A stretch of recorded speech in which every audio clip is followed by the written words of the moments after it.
It's Whirlybird Run at CoCoFest live!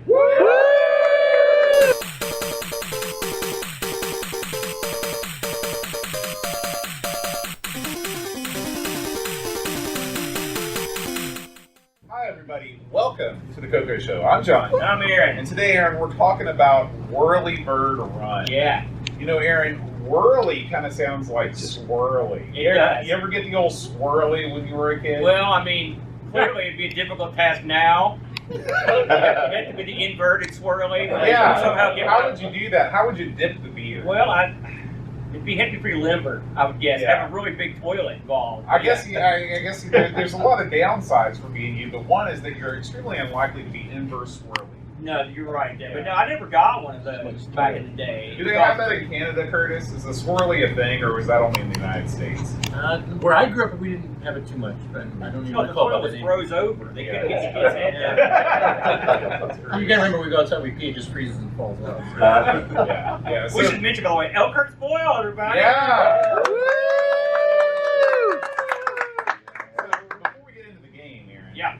How's your CoCo Fest experience been so far? It's been dandy. It's been intimidating because like I said, when we started the show today, the fellow before us was, I guess it was in Europe or whatever. He was doing this intricate demonstration with spinning cubes and all kinds of programming tips and stuff. And our two idiot butts rolled through the screen and just, here come the clowns. Here we are. So, but everywhere I went, everyone's been real friendly. Everyone's super duper smart, and everyone's really into the whole retro computing scene. I was surprised.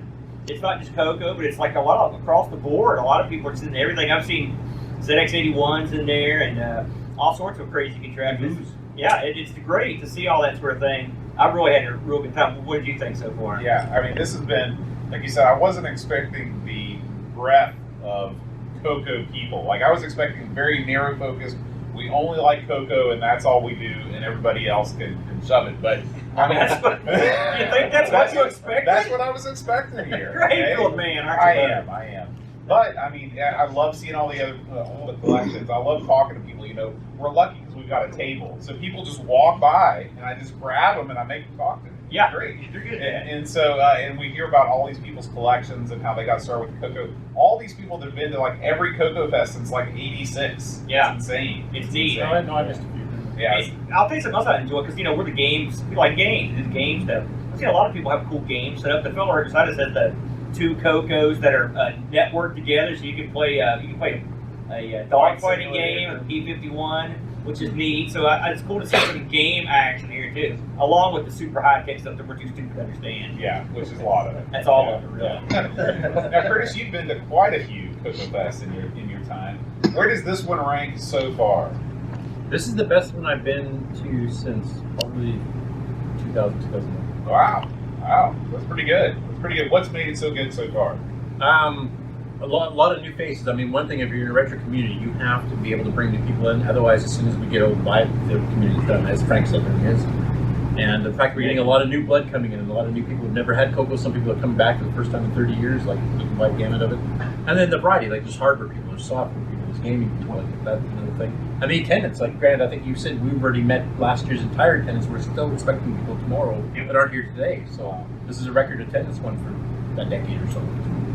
That's fantastic. Well, listen. And your outfits, obviously. Yeah, of course. So, let's kick things off and talk a little bit about Whirlybird Run. When we, for those of you who aren't familiar with the way we do stuff, every month we have people that vote on the next game we play, right? And we didn't, we were doing this at a weird time, so the votes weren't in. And so arbitrarily, I just said, well, how about Whirlybird Run? And little did I know we'd be presenting it in front of a live audience. So, but luckily, it's a good game, I think. If you're not familiar with it, this was the contest winner. It was a contest winner for Spectral Associates, I believe you said. Yep. They offered a $2,000 prize for the winner. And this was the winner. And a contract. Good move, by the way, because clearly this guy had talent. The fellow that wrote this, he won the contest. He won the money. Now, when you talk about this guy's name, which name would you think would be the best way to... Because once you go into that, because you talked to me about this last night, and I wasn't familiar with it. Yeah, it's kind of a convoluted story. So he entered the contest and was published in Rainbow as being the winner of the contest as Brett Norman. And that's actually just his first and middle name. And then he started using his full name as Brett Norman Keaton. And there's a TDK you'll see in some Spectre games, which is Tom Keaton. And there's a Tom Keaton that's a father and a Tom Keaton that's a brother. I'm not sure which one was the other programmer. But they wrote their own games for Spectral. They wrote some games they collaborated on for Spectral. So Brett ended up doing quite a few, but he's gone under both names depending on which game you're looking at. Yeah, and now it's funny because when we were researching this, I saw a lot of ads for this game in magazines, and it always paired up with a game called Luna Rover Patrol, which is another fun game. And then I had no idea, but they're written by the same guy, just under different names. And with his brother. With his brother, yeah. So this came out again. I guess he wrote this in '82 and they won the contest in '82 and they produced in '83. Is that right? Yeah, basically what Spectral did is they announced the winners in the February 1983 Rainbow. Then they did the contracts. They created artwork for the advertising and stuff like that too. Yeah. And I think it came out in July of '83 when they first got it. And this amazingly runs on in CoCo with 16K, yep, which is impressive. Considering it has all the levels and the strong and stuff. This game is, I guess, it's sort of what you would get if you cross Super Cobra and Scramble. I mean, it's basically a Scramble clone with a helicopter, which is what was in Super Cobra. And this would have been, I'm trying to think what year, I think this, yeah, Super Cobra would have been out by now. So he sort of took the best of both worlds, which is, I mean, if you ever played Scramble, it's sort of the quintessential scrolling, shooting, bombing game of that era, 2D, where you pilot a craft. This is an arcade game where you pilot a craft over a landscape through varying levels, and your goal is to shoot everything on the screen and get there are fuel tanks at the bottom of the screen. You bomb them to replenish your fuel. I don't know how that works. But if only you did in real life, I just drive by a gas station with a bazooka. I start popping caps. But once you blow up the fuel, it goes into your fuel tank, so you have to have fuel to keep going.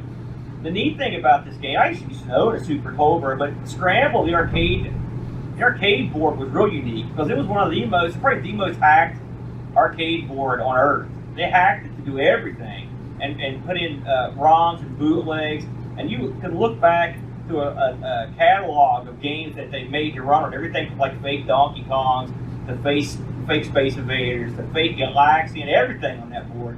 It was highly hackable, but it was a good game too. And then eventually, Super Cobra Cat was sort of a more advanced version with better graphics for more like buildings and stuff, and more levels and stuff. Now, this game, what makes this one unique on the CoCo, to me anyway, is that they got the control system down with in the arcade. You've got two buttons set up, one for firing and one for bombs. And this they just consolidate them. I don't know why they didn't always do that, period, because no one just hits one or the other. I'm always doing both because you can't tell where you're bombing half the time because you're too busy trying to dodge through stuff. The game has real smooth scrolling, and the landscape moves in a better pace than you'd think. I was really surprised at the amount of stuff they can put on these different screens. Had you played this before, Bo, before we tried this out? Never. I'd never played Whirlybird Run, and I have only a very passing experience with Scramble. Yeah. Had you ever played in the arcade, I guess? No. That was like 10 years before I was born. You don't have to say it. You don't have to say it. I think I could run. Yeah, I'm sure you played in the arcade, didn't you? Scramble when it came out. And Super Bowl. Yeah, they're both fun games. Of course, again, this, unlike a lot of games that year, this one has multiple levels. You'll roll through the first level, it's just you're kind of going over like a mountain pass or whatever, and then you roll to the second level, and that's when the UFOs come out. When you in between levels, you get sort of a flash. Right, yeah, this is the level right here. The UFOs come out. Now, I will say, I tried some Scramble this week as I was playing this. Scramble's a lot harder than Whirlybird Run, but it's so hard. It's super hard. This you actually have a fighting chance to get through it, and if you're clever about it, you stay. I like to go through this like without moving a lot, and just try to shoot. You can bomb and shoot UFOs as you go over them. How far did you end up getting this? Did you get past this? I got past a couple of levels. Here's some things that really impressed me about this game. Yeah. Okay. Right off the bat, I was like, "Oh, it's a green screen game. Here we go." I had to mentally prepare myself for just it's a lot of green.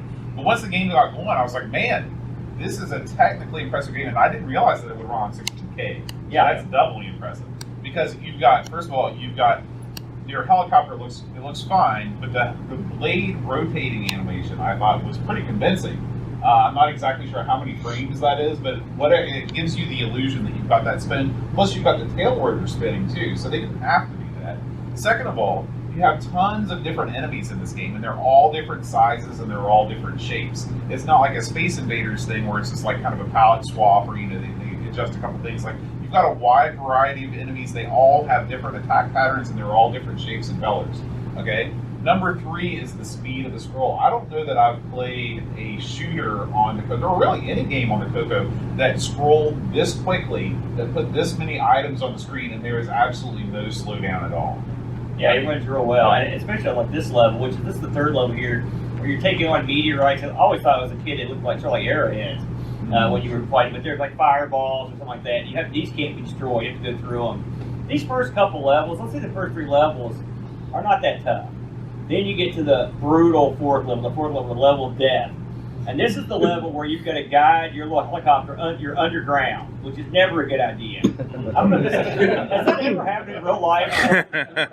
You see it in movies and stuff? If it was, I think it involved alcohol. Land that sucker. What are you doing?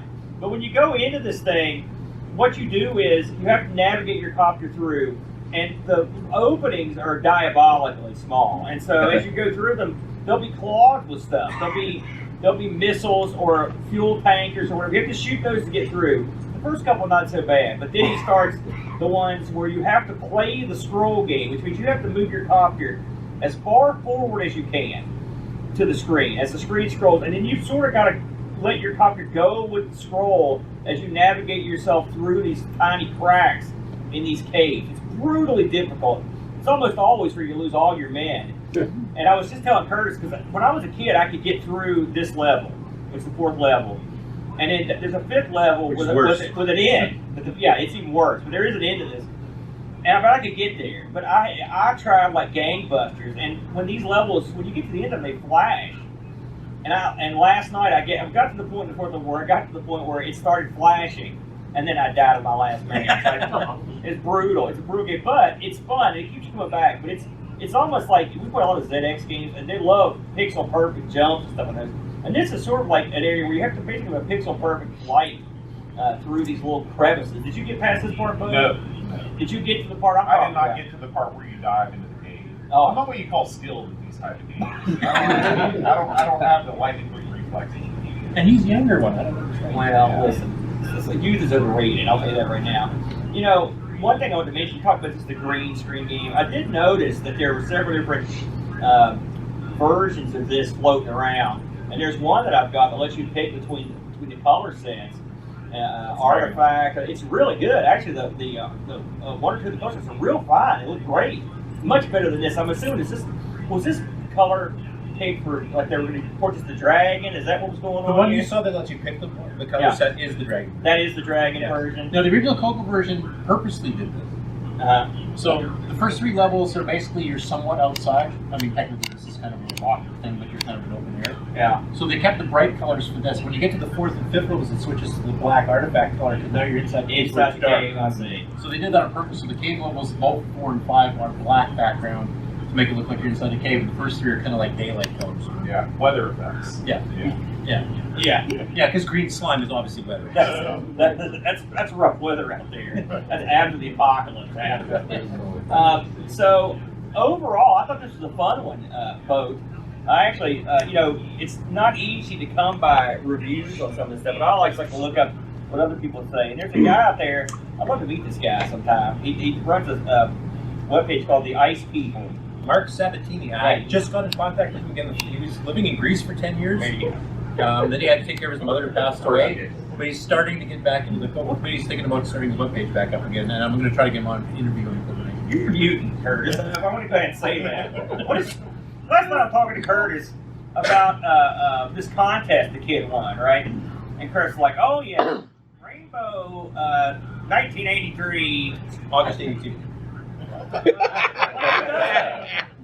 You're plugged in, man. I don't know what to tell you. Freak. Anyways. Yeah, I can't remember simple things like bringing chocolate bars. There you go. Now, what'd you say this guy's name was? Sabatini? Mark Sabatini. From Greece, huh? No, he's from Alaska originally, actually. But his family and him moved to Greece for work. Are you writing this guy's biography? No, he said I asked him like, where were you been, and he actually said, What color is his house? White Green. fits in green. Anyways, Living in if I Greece may must be quote from the slippery. fellow, he gave Whirlybird Run a B+. All right, he said this version of Scramble was hardly the most impressive game Spectral Associates ever coded, but I admit I got rather hooked on it. It has 5 of the 6 arcade stages, lacking only the 4th stage, which the 4th stage in the arcade is pretty sweet. It's the building one. So fly through the mountains, dodging rockets and UFOs and asteroids before hitting the final 2 stages, which involve navigating your chopper through some really nasty caverns. That's a fact. And I mean so nasty, there's not enough room for a pixel's worth of errors at the time. That's also true. But overall, he liked it. He's also mentioned that he was a big fan of Scramble. That wouldn't do it for you. Now, when we talked about this guy having multiple names, and we talked about some of the other stuff he did. Of course, we mentioned he did the lunar rover patrol. He did this. He also, I think he said, was it Galagon was one of his? Yep. And what was it? There was one more we found out. Now he goes blank. Tom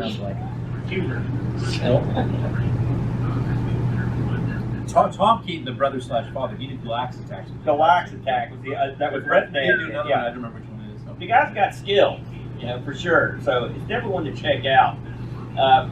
Do you play this ever? Do you ever load this stuff up anymore? This one I do. Out of all the Scramble clones that CoCo has, and there's a ton of them. Yeah. A few Dragon ones too. Like there's Scramble from Tom Mix. There's 2 Mermy on the Dragon, which also has been ported to CoCo. There's this one. This one to me plays the smoothest. It also fits in 60K. It's the only one that does, and it has 5 levels, which I think some of the other ones might have less. There's another one that was on one of the TV magazine ones. Yeah. There's quite a few other versions of Scramble, but all of them require 32K except this one. And this one honestly plays smoother than the ones that require 32K. I hesitate to mention this, but it was a side story. But my brother who grew up with CoCo, and we like to augment the games with some literal reality to make them more fun. All right, so you were shooting gas tanks? Well, no, but what we would do, for example, and I remember this game was, and we did some multiple games. This is one of them. And like the level we're running, for example, one of us would take turns playing it, while the other one basically threw stuff at the guy. Like usually it was like rolled up socks. I remember that, and other things like that. And to make it more fun, to up the challenge. So sometimes the game ended when I turned around and just destroyed the Brent right there. We do that all the time. That was early virtual reality back in the day. You got any final thoughts on this one, Bo? Well, we did get one Discord review. Oh, very good. Okay. Exile in Paradise, Robert Allen Murphy, you all are aware of him from The Nation. He says, Whirlybird Run is always good as a quick pickup action shooter.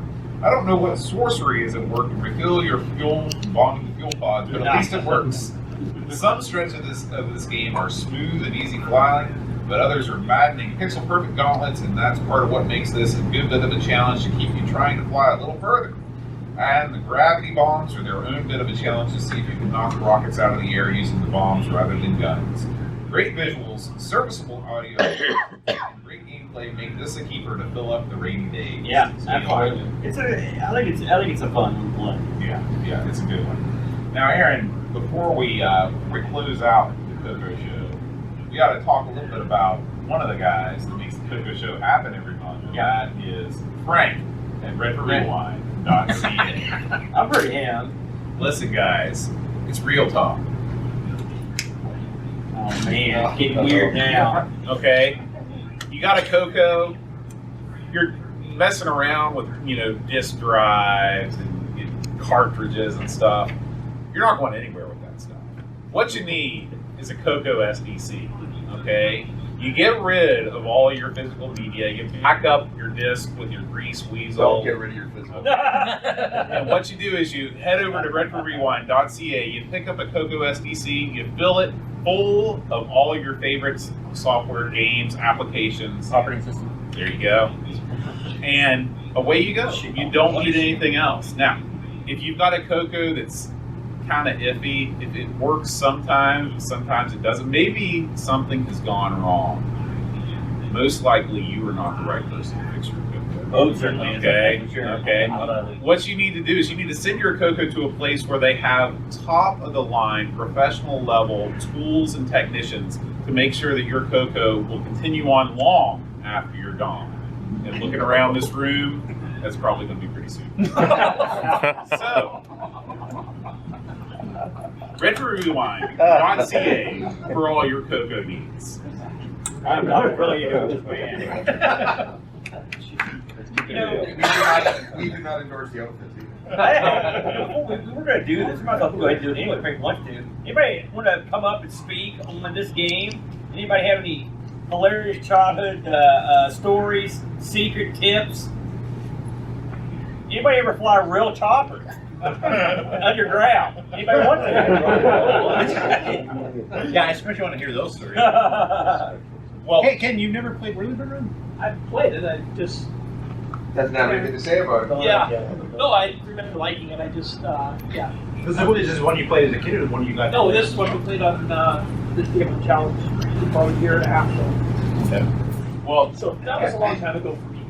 I do remember my 12-year-old self thinking, what the heck? They even have your extra choppers. yeah, that was super awesome. Yeah. Super awesome. Any other thoughts on Whirlybird Run? Well, listen, since I've got you all here, I'd like to invite you all. Game or, Oh no, Oh, it's no, ancient. 1983. Written in 82. I know you were talking about making old games for old computers. So In just about an hour after Curtis's world-changing presentation, Snooze fest. okay, we are going to be running CoCoFest Jeopardy here, right in this very room, right before the auction. We have 3 top-of-the-line contenders that are vying for a $50 gift card from Retro Rewind. Guys, I know you guys know your CoCo trivia as well as anybody else. You might want to show up just in case anybody can't make it for some reason and we need a last-minute alternate. But tune in, come in here. It's going to be a really fun time. Lots of CoCo trivia, CoCoFest Jeopardy coming up right after Curtis's presentation. well, I was young back then, but I think I'd probably get a 0 or whatever possible. You're not the only I don't remember that question. All right, well, that's going to do it for Whirlybird Run, guys. Thank you so much for coming out to see us. If you're listening at home, thank you for listening. If you'd like to support the CoCo Show, you can head on over to patreon.com/theCoCo Show. And we also broadcast most weeks live on Twitch at twitch.tv/Amigos Retro Gaming. We will see you all next time, and until then, Is this going to be on the internet? This it is going to be on the internet. And until then, all hail. Everybody say it. Boyle. Hail Curtis Boyle.